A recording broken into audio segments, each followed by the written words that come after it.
our guest, Rafael. Looks like he is ready to go. Renzo, are you going to do the intros? Sure. Excuse me. Yeah, sure. So Rafael was kind enough to reach out to the club wanting to sort of be as involved as he could during his time here in Florida and then subsequently throughout the United States. If you did not happen to read, I think, the little blurb that Nick may have included in the invite for today, Rafael has a Tesla model or Tesla Roadster, excuse me. I think it's VIN 550, if I remember that correctly. And he has managed to drive his Tesla Roadster around the world in 80 days. And he's doing it sort of to promote, well, I'll let him tell the story, but the idea is that he's doing it again. And so he wants obviously to get the word out and people to know. And he has been more than willing to meet any fans throughout his journey. So I know that I think he's leaving tomorrow from he's leaving tomorrow from the Fort Lauderdale Everglades port, and he's going to drive up. So we were talking about this, Nick. I was texting him that maybe we want to put a notice. I was asking Rafael if he knows where he's going to be stopping, because he has to stop to charge at like campgrounds and stuff, because obviously the Roadster doesn't supercharge. So he's going to be when he stops to charge, he's going to be at places for a little bit longer. Folks that are throughout the state, he's more than happy to welcome you. And if you want to take a look at the car, have a seat, take a picture with it, he's more than happy to do so. So with that being said, I'll let Rafael take over. I'm just sitting my Tesla.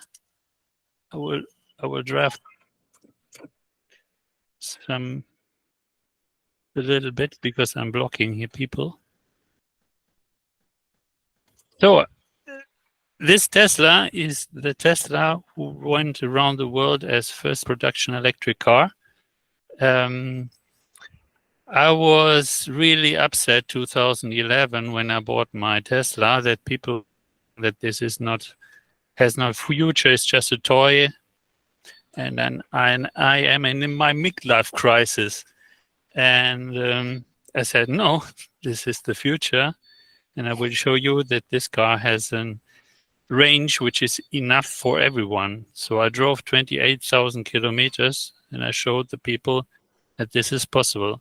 I drove it 2012 also because I was planning to make it 2013, but 2012 there was another team who wanted to do it with a Mitsubishi i-MiEV. And imagine the history of automobiles saying the first production car electric who went around the world is a Mitsubishi i-MiEV. We all would not have loved it, this idea. And it was a French guy, I'm a Spanish guy, and I would not love a French guy to win this competition. So they started and I just followed them and I overtook them in Desert Gobi. And you can imagine they were not very pleased and not very cooperative, and they stopped communication with me. And till today, I didn't speak anymore with them. So they were not sportsmen. So in the end, I went around the world with this car, which is so extremely reliable, I have to say. And it was destroyed. The battery was destroyed by the Museum of Germany, which said they want to have this famous car in an exhibition. And they let it there without charging for 2 years. So after 2 years, the battery was bricked. And Gruber Motors said to me that after 1 year, they even would have saved it. But after 2 years, no chance to save a battery if it's never charged. So most of the people ask me, where did you charge? 2012, there was no supercharger. There was even no destination charger. There was no charger at all. There were some chargers somewhere distributed in Germany, in France, 2, 3, but you could not charge because they were defect or not working, or the fuse was off or whatever technical issues. So, and my slogan for you all and for the whole world is wherever there is light burning, that you can charge your car. And this is true. All over the world, I charged at hotels, making the deal.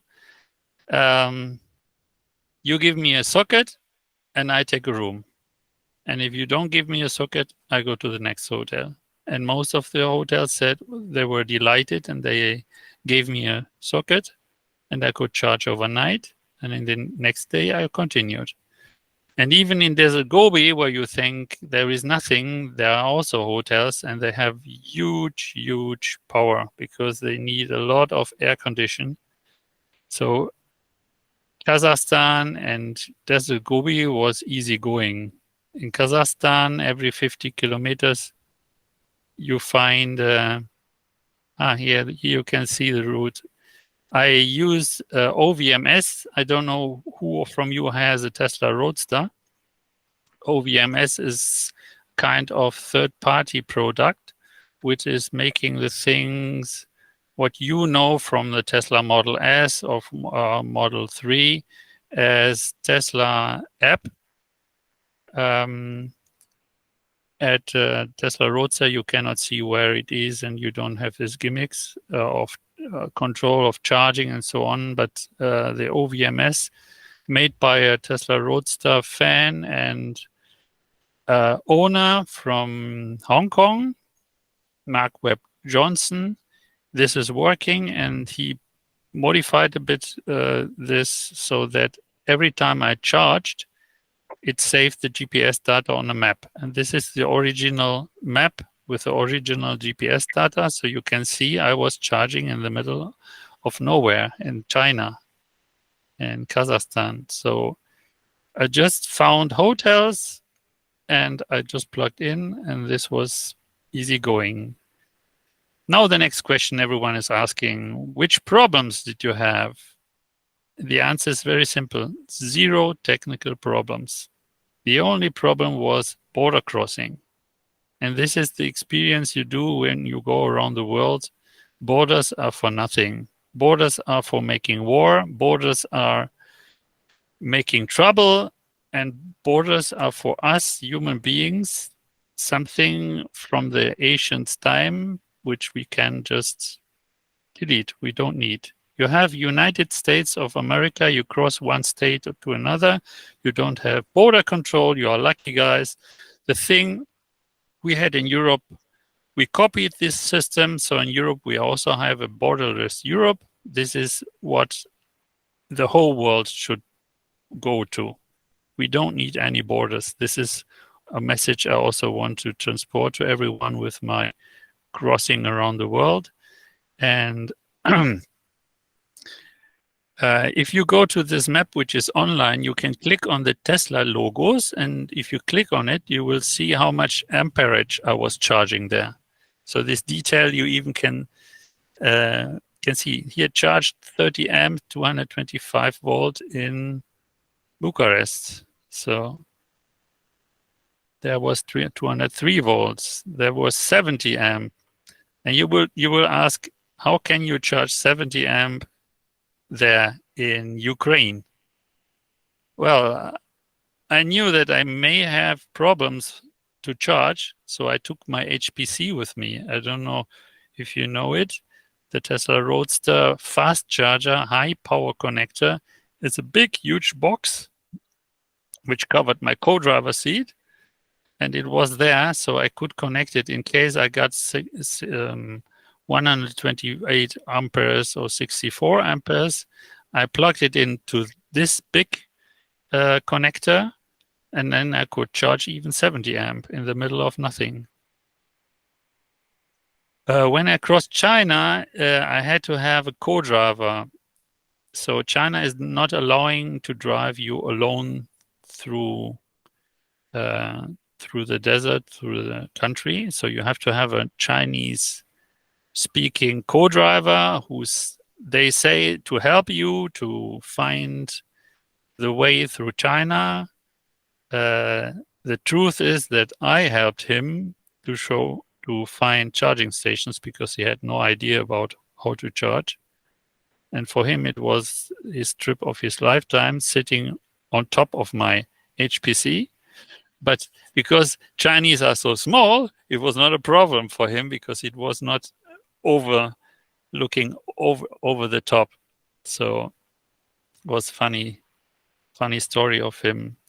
And now I'm trying to convince people to follow me to this route. This is the old route, 80 eDays 2012.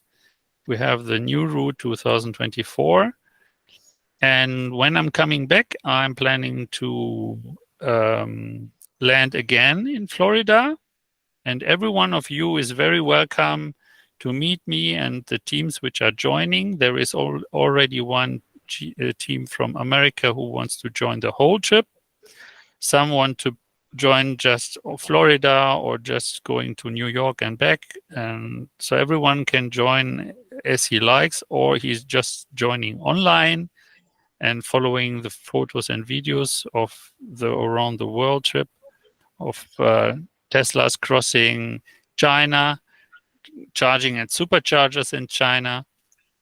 I'm lucky I'm having a Tesla Model S from 2013, and I will take this on my 4th around the world. Now I'm driving first with the Tesla Roadster the second time, and it will be the last circumnavigation for this Tesla Roadster, who will end either in a museum or in a millionaire's garage. I have no idea.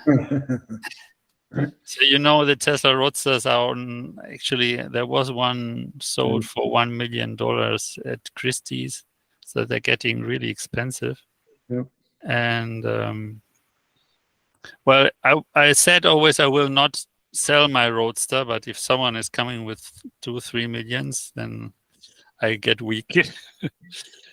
Because with this money you can finance a lot of good things in the world. That's right. Yeah, this is the new trip, the new road, which we will do. You will ask why Nova Scotia, why Halifax?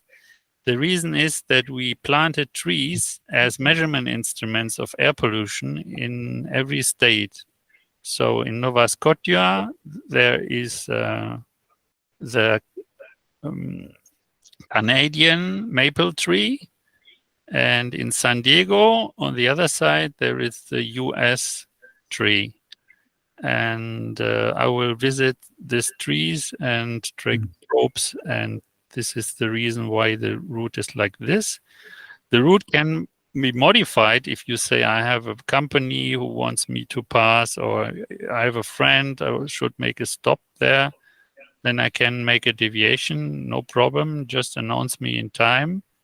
We have now almost 1 year of preparation time, so you can send me a note next month or whatever, and I can adapt it for the teams. And here you can see the start will be in Barcelona. Then we will go through Spain to Portugal to Morocco, and from there we will come to Miami. And then after Miami and crossing the whole country until Seattle, we will come to Hong Kong. From Seattle, we will try to take a ship. We were trying to take a sail ship. So I was coming, this Roadster came with a sail ship to here. So it's the first emission-free transport of a car over the ocean. And we wanted to make it now with more teams, but the problem is that there are not big enough sailing ships for cargo, where I can put more than one car.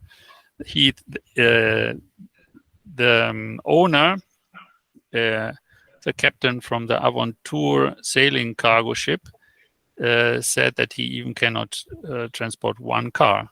And when I gave him the measurements of the Tesla Roadster, he said, this is this small, this could fit, and it fit. So it was really, really nice coincidence that he also wanted to go to Miami to with an empty ship, because he was taking coffee from Nicaragua and delivering also something to Miami. So it was very convenient. So my car was shipped in the empty ship. Then it came to Nicaragua. They took the ship out of the car out of the ship. They put the coffee, and then my car on top of the coffee. So my I don't know. Maybe it's a kind of wrong idea, but I think it smells a little bit like coffee. The coffee. So this coffee idea is very nice, because they are selling then emission-free coffee in Europe, and everyone who wants to support this guy can find the links in our website. They are also planning to build more ships, and honestly, the transport with this sailing ship was cheaper than with a combustion engine ship, and honestly, it's obvious. They pay $50,000 for waste carbon, and it's the cheapest of the cheapest kind of combustion you can buy, but it's still $50,000, and the sailing ship paid $0. So it was obvious that I was cheaper with the sailing ship transported to Miami than with a combustion cargo ship. So, Rafael, we've got a few questions coming in. I've also posted in the chat the link to Rafael's website. Mm-hmm. Is it okay if we ask you a few questions, Rafael? Yeah. I will post also some more information into the website, my contact data. So everyone is welcome to share my contact data. I don't care about GDPR and this kind of things. This Cool. is just simply so this is the planned route, all the social media channels. You can watch videos and photos, and Instagram, and my private Twitter, and my WhatsApp. If you want to have direct contact to me, you're also welcome to share it to everyone. I have no problem. And yeah, welcome to ask me questions. So, first one from me, I'll take kind of sponsorship privileges. We were talking. I know you joined at the start of the call, so you heard the Q&A earlier. Tires. Did you have any punctures or replacements on your journey around the world? I was so lucky. I have to say, I don't know who gave me this luck. I had no puncture in no navigation ever. But the teams which came with me, the team China had even 9 punctures in the whole trip. So he even ran out of exchange tires. So it's pretty luck if you don't have. Well, I have to say I was driving not with run flat tires. So because run flat tires, they are nice because you can run flat, but they're not nice because they're taking much more energy, and you want to save energy and make long distance, so you don't put run flat tires. And honestly, if you get a flat tire in Kazakhstan, there are so many tire repair shops. In Kazakhstan, you don't change tires; you run until they are flat. And I experienced 2 times, even in the crossing, a tire exploding in front of me from a truck. This is loud. This is shit loud, and so much dust in a second, you don't see nothing anymore. So this is really, really something I would never do, but the Kazakh guys, they just do it. So don't have tear about flat tires in Kazakhstan. Chris Pierce. Hi, Rafael. I have maybe an obvious question. What was the hardest point of your journey? The hardest point was the crossing of China border. This was the point where I even thought to cancel and to stop. this was incredible, frustrating. You go to it. You go. If I tell it to you, you will not believe today. But 2012, the situation was the following. I transported the car to China at the China crossing, and I just wanted to drive in China, and I knew that there was BYD already produced, so they had already electric cars. I knew that Tesla Roadsters Hong Kong was full of Tesla Roadsters. And I said, well, no issue with crossing with a Tesla in China. It will be just very easy because China wants electric cars and so on. But nothing, zero. They were totally blocking me. They would say Tesla Roadsters have no homologation, no permit to drive on Chinese roads. And to cross China is impossible with an electric car. And they simply did not give me the permit to cross the country.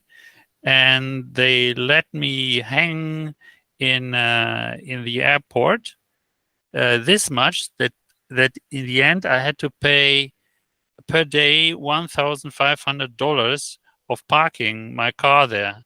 And then I just calculated, 10 days, then another 10 days, and every day they raised it. So they said that after 3 days, it's $2,500 per day, and then more and more and more. So you could calculate that after 2 weeks, the value of the car would have been just paid in parking. So I was super frustrated, and I was thinking about just taking the car and flying back.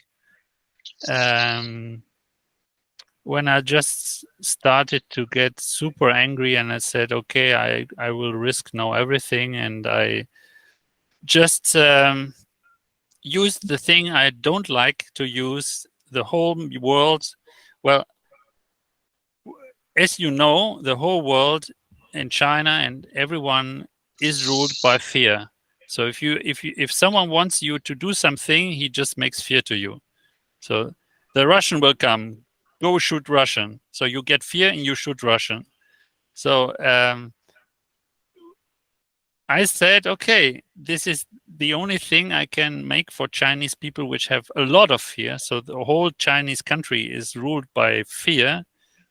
Otherwise, they would not have the chance to rule or whatever. They have their argument. So I said to them, this is an electric car. You know, every electric car is burning. I got the error message of my smartphone. The car is overheating. I have to go to the car to check it. And this was really, and you will not believe, that was so simple. They said, okay, they allowed me to access to the car. They allowed me to check everything. And I was sitting in my car. And then I was thinking, okay, the gate of the door was open. And I said, if I switch on the car now, no one will hear it. It's an electric car. And if I start driving, they will maybe say stop after I go through the gate. So I waited until there was no one in front of me. And I just pushed. And I was out of the gate. And then the people were running behind me. Stop, stop, stop, stop, stop. And then I said, okay, I'm not anymore at the airport. I don't pay $2,500 per day, and I will not drive back. And you don't know how to drive this car. And if you push this button, it will explode. Okay. And you imagine, these were really policemen. And I manipulated the whole police guys to follow my instructions. And I said, I have to go to plug it in the car, so that it's not explosive anymore. Where is the next plug here? And they indicated me to go somewhere else. And I parked the car away from there. And then I said, okay, you can see the car is driving. It can drive. I need now the permit. And then they said, okay, but Tesla has to make a homologation. And then I say, I will do the homologation. How much is it? It will be not more than the price of the Tesla. Mm-hmm. And it was like this. It was $500. The car and the driving was the easy part, right? Yeah. So I paid $500 and they made the homologation, which was also super crazy. You imagine, all the inspections of checking cars and blah blah blah. In Europe, they are very, very crazy of checking everything, the brakes and the lights and whatever, and the airbags and everything. So we went to the test, and there was the brake test. But the brake test was in a hole which was deeper than the clearance of the Roadster. And I said, I don't drive inside because I will be stuck and I will not be able to go outside. And you know what the answer was? Skip the brake test. The most important of the homologation, if the brakes are working, was skipped. Then they made some light tests, right? Blinking is doing the headlights are working, the brake lights are working, and then they say, okay, I have to go to the next hole. And I thought, okay, now they start to make the tests, and the next hole was, here are the papers, and that's it. And Rafael, don't you have part of your team do some of the upfront work for this, right? I mean, they're laying out, the logistics, right? Yeah, I was thinking to make it, but after getting the information that the French guys were running, I couldn't make any preparation. I was just drive, and during driving, I was calling and trying to get, how can you get a car over the ocean? I have no idea. Yep. And how can you cross China? I have no idea. And then during driving, I met people. Luis Palma, I don't know if you know him. He is the one who circumnavigated the globe in a solar taxi. I've heard of that. It's a good friend of mine, and he gave me some tips how to cross the borders with paperwork. But he didn't drive my route; he drove another route, so it was kind of helpful. But also, I had to find out myself things. And political systems are also changing, so something he recommended was not valid anymore. So yeah, this was really the hardest thing, this Chinese. And then after having then this Chinese car plate and the Chinese co-driver beside me, and then I said, is this real? Can I drive now? He said, yes, you can drive now. And I pushed the pedal and I drove. Rafael, there's a book and a movie about your life doing this. And millions of people are going to want to read it and watch the movie. Well, I'm starting to make a book, so I'm writing about this, and we also made a kind of movie from 2016, which I will be pleased to show you when we are coming back to Miami. Then we can make a movie night, and it's a 1-hour movie showing the circumnavigation of 2016, which we don't publish.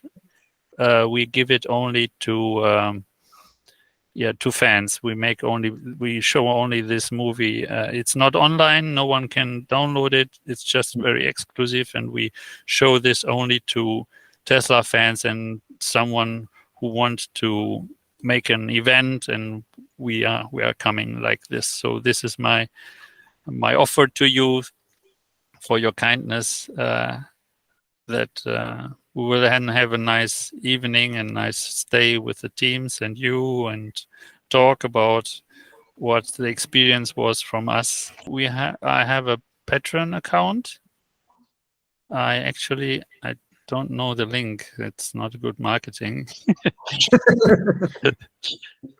So I can forward the Patreon account to you, and then you can, everyone who wants to sponsor me is very, very welcome. There are no sponsors normally giving me. Goodyear gave me a set of tires, so that's the sponsoring maximum I get. And we try to finance everything with our own money. I'm IT consultant. I'm working during my trip now, so I'm working for Germany. So my normal day is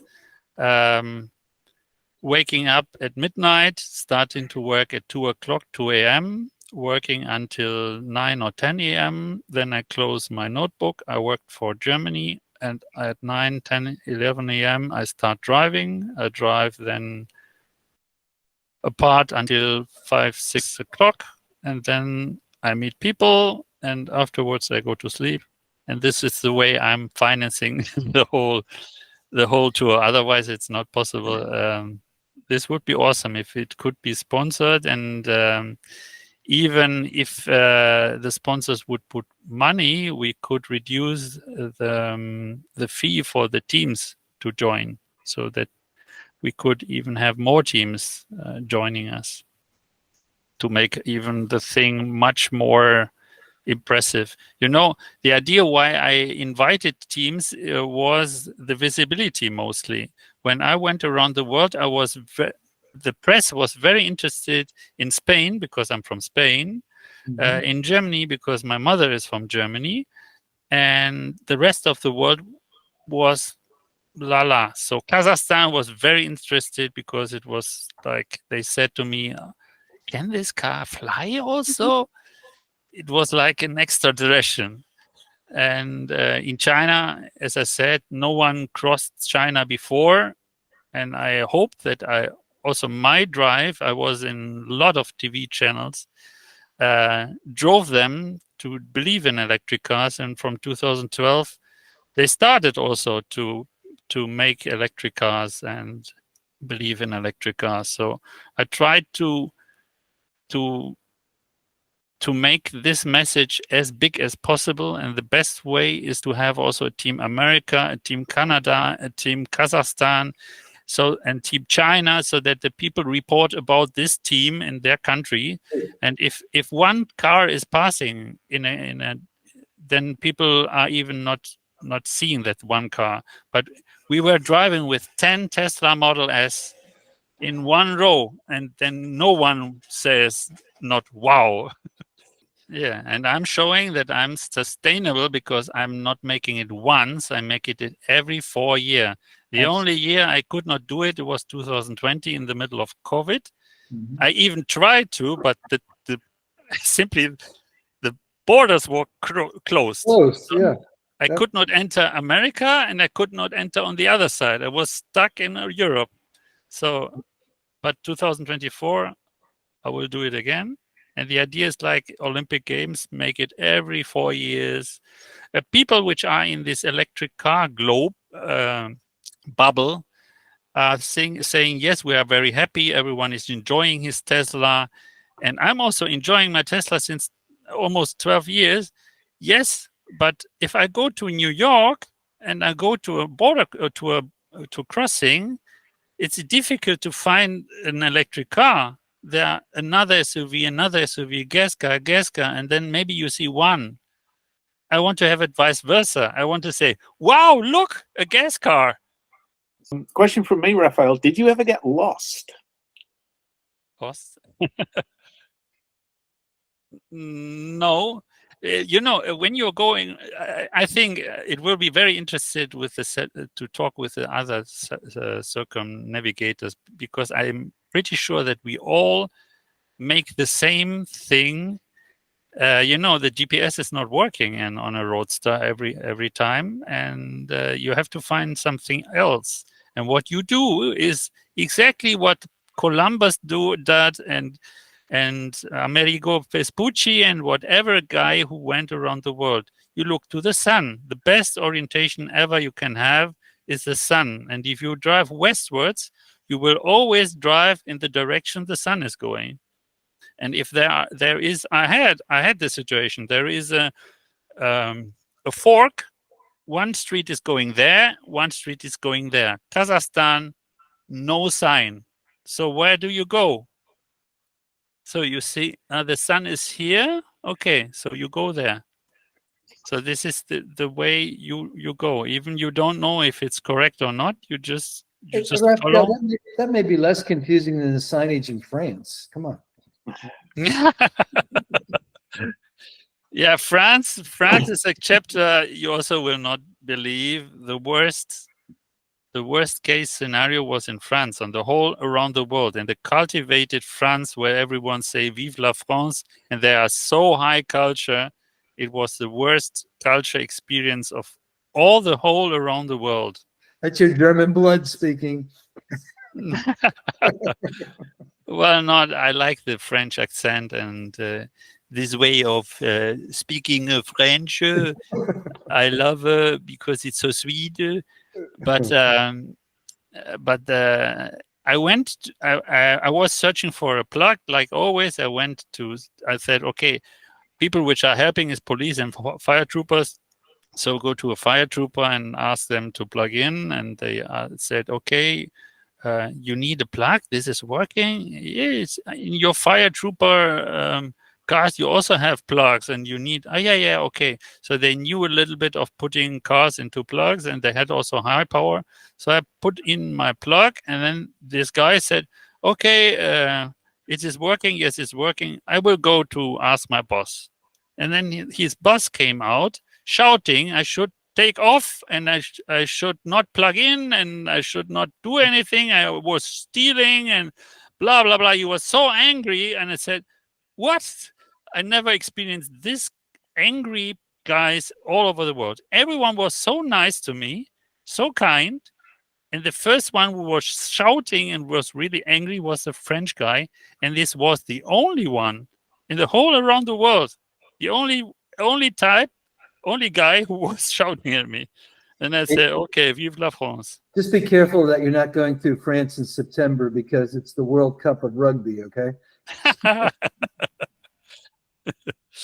you when you're in the US, are you planning meetups with any other Roadster owners? Yes, I already got some positive news from the president of Delaware, who invited me to host. And to meet Tesla Roadster Tesla Roadster owners is like meeting friends. Even you don't know him before. Someone who bought a Tesla Roadster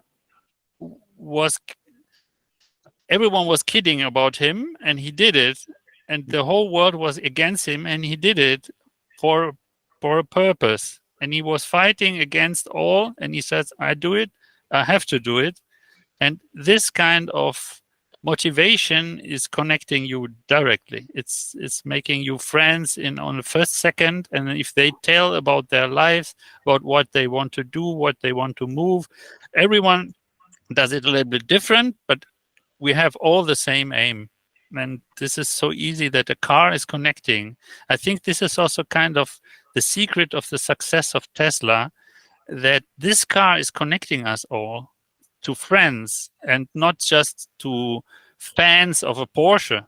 I have a better Porsche. I have a louder Porsche. I have my has more kilowatts, more power, more. Did you ever have this discussion under Tesla owners that one Tesla Model 3 is better than the other one or the other Model S? No.